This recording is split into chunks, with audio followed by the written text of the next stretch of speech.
धोखा देने का काम कर रहे हैं। ये आपस में जाति के नाम पे आपको लड़ाएंगे, फिर जाति के नाम पर आपस में लड़ा करके अलग अलग कैटेगरी करेंगे और फिर कहेंगे कि भाई आपका आपसी विवाद है, इसलिए इसमें से एक हिस्सा मुसलमान को दे देते हैं। और इन्होंने किया है। कांग्रेस ने कर्नाटक में मुसलमानों की कुछ जातियों को ओबीसी में शामिल करके ओबीसी का आरक्षण मुसलमानों को दे दिया है। आंध्र प्रदेश में कांग्रेस की जब सरकार थी उसने किया। एक होड़ सी लग रही है। बहनों और भाइयों, ये देश को बचाने का चुनाव है। कांग्रेस और इंडी गठबंधन के इस षड्यंत्र को हमें सफल नहीं होने देना है। राहुल गांधी से जब पूछा गया क्या करेंगे आप सरकार बनाएंगे, तो उन्होंने कहा गरीबी हटाएंगे। एक पत्रकार ने पूछा गरीबी तो आपकी दादी भी हटा रही थी, वो बेचारी हटाती हटाती चली गई, तो उन्होंने कहा हाँ मैं एक झटके में हटा दूंगा। याद करिए 1970 में श्रीमती इंदिरा गांधी जी ने गरीबी हटाओ का नारा दिया था। गरीबी तो हटी नहीं, लेकिन नारा 54 वर्ष के बाद भी उनका नाती वही नारा लगा रहा है, गरीबी हटाएंगे।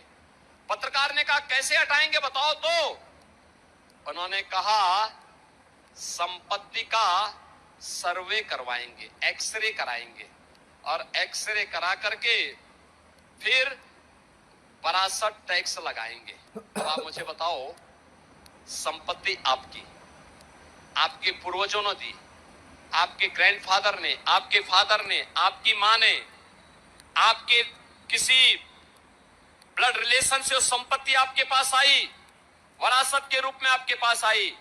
कांग्रेस कहती है उसमें हम वरासत टैक्स लगाएंगे। ये वरासत टैक्स का मतलब जानते हैं आप क्या है? वरासत टैक्स का मतलब है आधी संपत्ति कांग्रेस के लोग और आरजेडी को लोग ले लेंगे और फिर लेने के बाद अफगानिस्तान, पाकिस्तान और बांग्लादेश से जो घुसपैठी आए हैं, रोहिंग्या आए हैं, इन लोगों में उस संपत्ति को बांट देंगे। जैसे आपके पिताजी ने, आपके दादा ने, बाबा ने कोई 4 कमरे का मकान बनाया है, आज अगर वे नहीं मकान आपके नाम पे आ गया, ये वरासत टैक्स लगाएंगे और कहेंगे 2 कमरे आपके पास रहेंगे, 2 कमरे किसी बाहरी मुसलमान को दे देंगे। क्या आप इसको स्वीकार करेंगे? क्या स्वीकार करेंगे? क्या आरा इसको स्वीकार करेगा क्या? बहनों और भाइयों, ये कांग्रेस, आरजेडी और ये माले के अंदर औरंगजेब की आत्मा घुस गई है। औरंगजेब मुगलों का सबसे क्रूर बादशाह हुआ। कोई शरीफ मुसलमान भी अपने पुत्र का नाम औरंगजेब नहीं रखता है। इसलिए नहीं रखता है क्योंकि औरंगजेब ने सबसे पहले अपने भाई की हत्या की, फिर अपने बाप शाहजहां को, जिसने आगरा का ताजमहल बनाया था, उसको कैद किया। और अगर औरंगजेब और शाहजहां के बारे में पढ़ना है तो पटना की खुदावक्त लाइब्रेरी में जाकर के पढ़िए। वहां पर इसके बारे में वो लिखता है शाहजहां कि तुझ जैसा कमबख्त पुत्र किसी को पैदा न हो, तूने जीते जी मुझे एक बूंद पानी के लिए तरसाया है।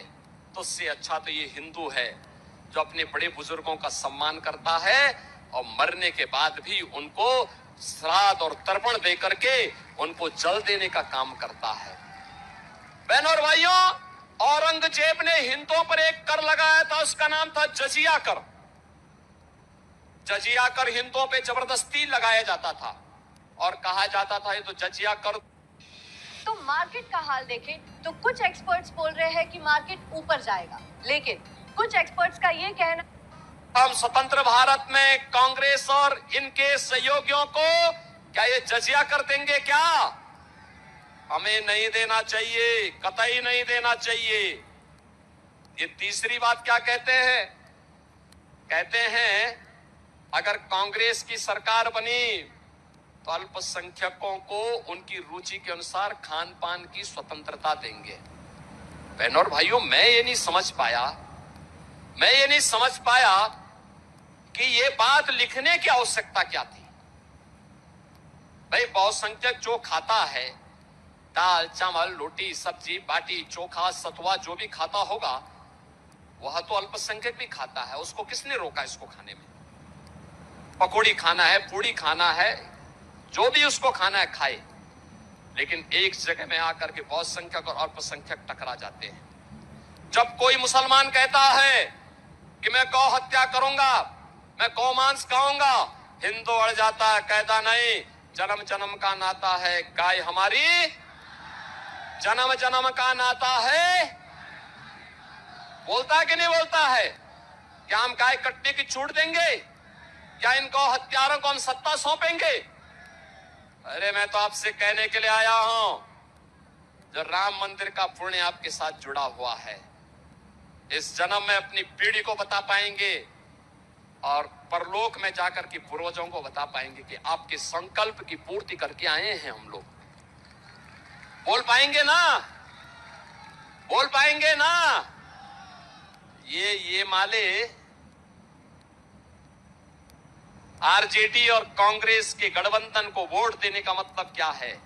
पाप अपने सिर के ऊपर ले। आपने चुनाव जिता के भेजा, उन्होंने आरजेडी के अंधकार को दूर करके पूरे देश को उजाला देने का काम किया है, जगह जगह बिजली पहुंचाने का काम किया है। उत्तर प्रदेश में तो 1,20,000 मजरों में आरके सिंह जी के नेतृत्व में बिजली पहुंचाने का काम हुआ है। आप सोचिए, 1,20,000 मजरों में 1,53,00,000 गरीबों को फ्री में विद्युत कनेक्शन वहां दिए गए हैं और आज बिजली वहां चलती है, पूरी 24 घंटे बिजली सबको बिना भेदभाव के मिल रही है। सांसद आप चुनते हैं, एक वोट आपको यश का भागीदार बना देता है। और वही हम कह रहे हैं, हमारा तो संकल्प एक ही है, हम उस संकल्प के साथ चलते हैं। जनता जब अच्छा फैसला करती है, परिणाम अच्छे आते हैं। आपने यूपी में पिछले 7 वर्ष में कोई दंगा का नाम सुना है क्या? आज वहां दंगा नहीं होता है, कोई दंगा नहीं, नो कर्फ्यू नो दंगा, यूपी में है सब चंगा, एकदम साफ सुथरा है। क्योंकि हमने भगवान राम के संकल्प को अपने जीवन का हिस्सा बनाया। हमने कहा निस्सरहीन करो मई भुज उठाए प्रणकीन। हमने तय किया, ये जितने भी आतंकवादी थे, जितने नक्सलवादी थे, जितने बड़े बड़े माफिया थे, हमने कहा एक तरफ भगवान राम अयोध्या में विराजमान होंगे, दूसरी तरफ इन सब की राम नाम सत्य की यात्रा भी निकलेगी। आपने देखा होगा ना, अब तो यूपी में सब स्वाहा हो गया है, समाप्त। अब यूपी में कोई रंगदारी नहीं लेता, बेटी और व्यापारी के लिए कोई खतरा नहीं बनता है, और जो बनता है ना तो अगले चौराहे पर यमराज उसको वहीं से उठा के लेके चला जाता है, वहीं से राम नाम सत्य है। अब तो बड़े बड़े माफिया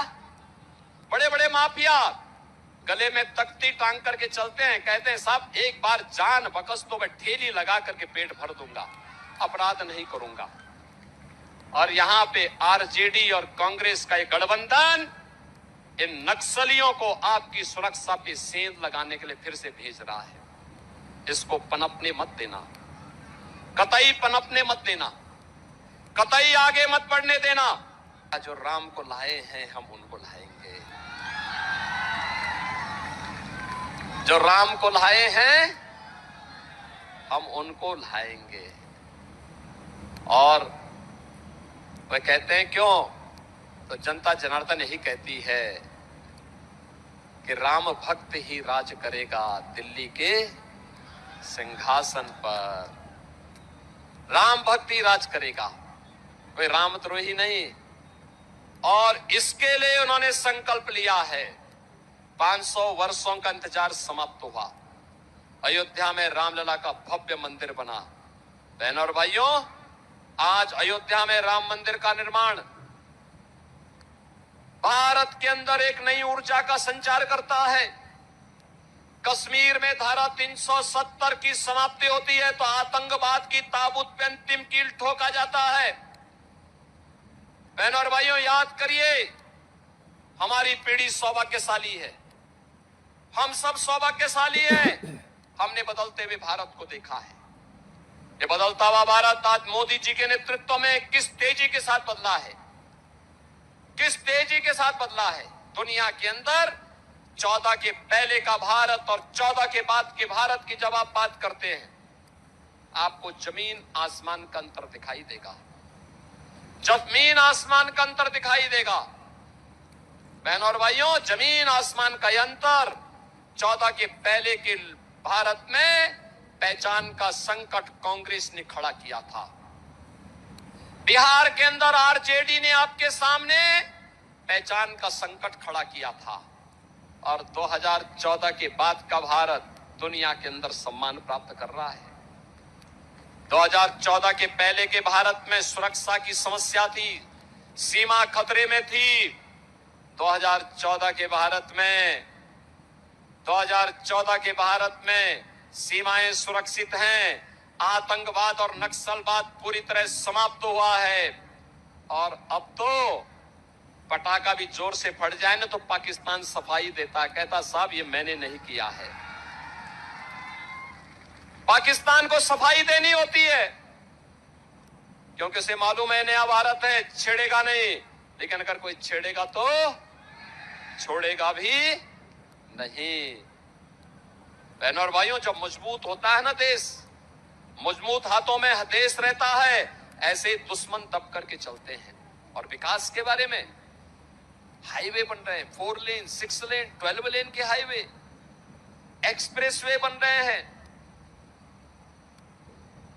ट्रेन की नई नई सुविधाएं, वंदे भारत, अमृत भारत, नमो भारत। आरा का रेलवे स्टेशन ऐसे बन रहा है जैसे एयरपोर्ट बन रहा हो। हर घर नल की योजना, 1 district 1 medical college, AIIMS, IIT, IIM, IIIT, NIT, ये सब बन रहे हैं। 14 के पहले के भारत में गरीब भूख से मरता था, आज 80 करोड़ लोगों को फ्री में राशन की सुविधा का सौगात मिल रहा है। बहनों और भाइयों, याद करिए, और मैं कहता हूं उन लोगों को जो आज के समय में अपनी विफलता को छुपाने के लिए पाकिस्तान का राग अलाप रहे हैं, वे कृपया पाकिस्तान का राग अलापे नहीं, वे भारत का बोझ कम कर दें, पाकिस्तान में जाएं। हिंदुस्तान तो 80 करोड़ लोगों को फ्री में राशन दे रहा है और पाकिस्तान में कुल 23 करोड़ की आबादी भूखों मर रही है। वहां इन लोगों को भीख भी नहीं कोई देने वाला है। बहनों और भाइयों, ये नया भारत है। मोदी जी के नेतृत्व में जितनी पाकिस्तान की आबादी है, उससे बड़ी आबादी को 10 वर्ष में मोदी जी ने गरीबी रेखा से उभारने का काम किया है।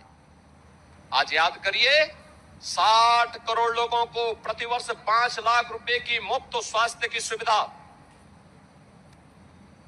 50 करोड़ गरीबों के जनधन अकाउंट, 12 करोड़ किसान परिवारों को किसान सम्मान निधि का लाभ, 12 करोड़ घरों में शौचालय का निर्माण, 10 करोड़ गरीबों के घर में उज्ज्वला योजना का कनेक्शन पहुंच गया और 4 करोड़ गरीबों के मकान बन गए हैं।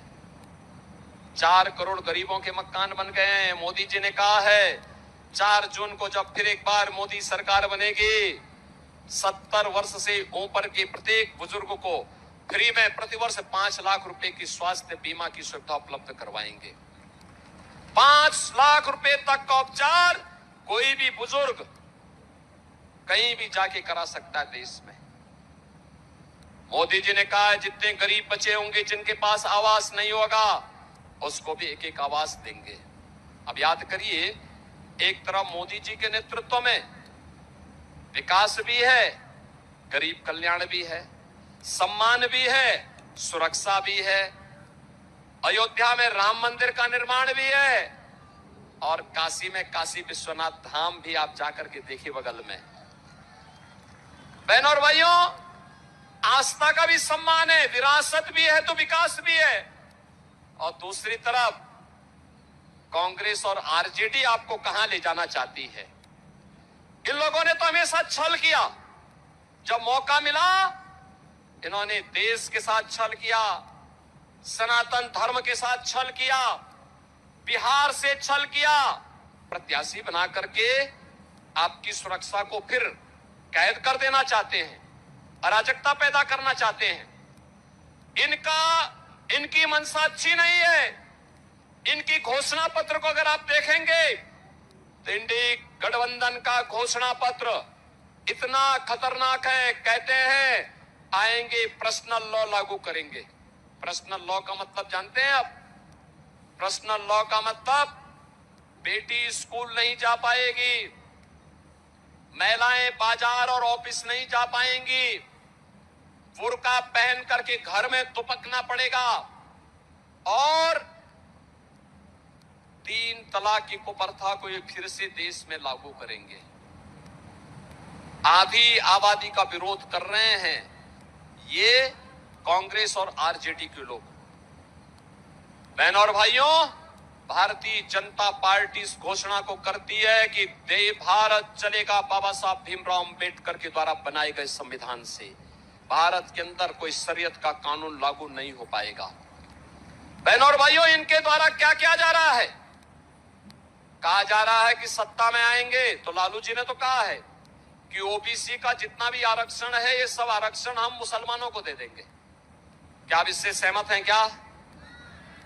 क्या हिंदुओं का आरक्षण काट करके अनुसूचित जाति, पिछड़ी जाति, अनुसूचित जनजाति का आरक्षण काट करके आप किसी को दे देंगे क्या?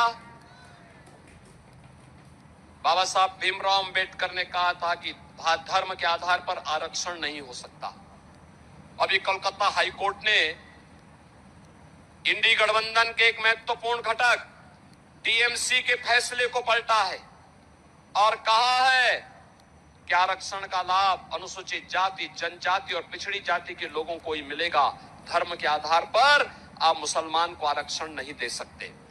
बहनों और भाइयों, ये फिर भी देना चाहते हैं, ये जानते हुए कि भारत का विभाजन का आधार धर्म बना था। तब भी ये पाप कर रहे हैं, देश के खिलाफ छल कर रहे हैं, आपके साथ कपट कर रहे हैं, धोखा देने का काम कर रहे हैं। ये आपस में जाति के नाम पे आपको लड़ाएंगे, फिर जाति के नाम पर आपस में लड़ा करके अलग अलग कैटेगरी करेंगे और फिर कहेंगे कि भाई आपका आपसी विवाद है, इसलिए इसमें से एक हिस्सा मुसलमान को दे देते हैं। और इन्होंने किया है। कांग्रेस ने कर्नाटक में मुसलमानों की कुछ जातियों को ओबीसी में शामिल करके ओबीसी का आरक्षण मुसलमानों को दे दिया है। आंध्र प्रदेश में कांग्रेस की जब सरकार थी उसने किया। एक होड़ सी लग रही है। बहनों और भाइयों, ये देश को बचाने का चुनाव है। कांग्रेस और इंडी गठबंधन के इस षड्यंत्र को हमें सफल नहीं होने देना है। राहुल गांधी से जब पूछा गया क्या करेंगे आप सरकार बनाएंगे तो उन्होंने कहा गरीबी हटाएंगे। एक पत्रकार ने पूछा गरीबी तो आपकी दादी भी हटा रही थी, वो बेचारी हटाती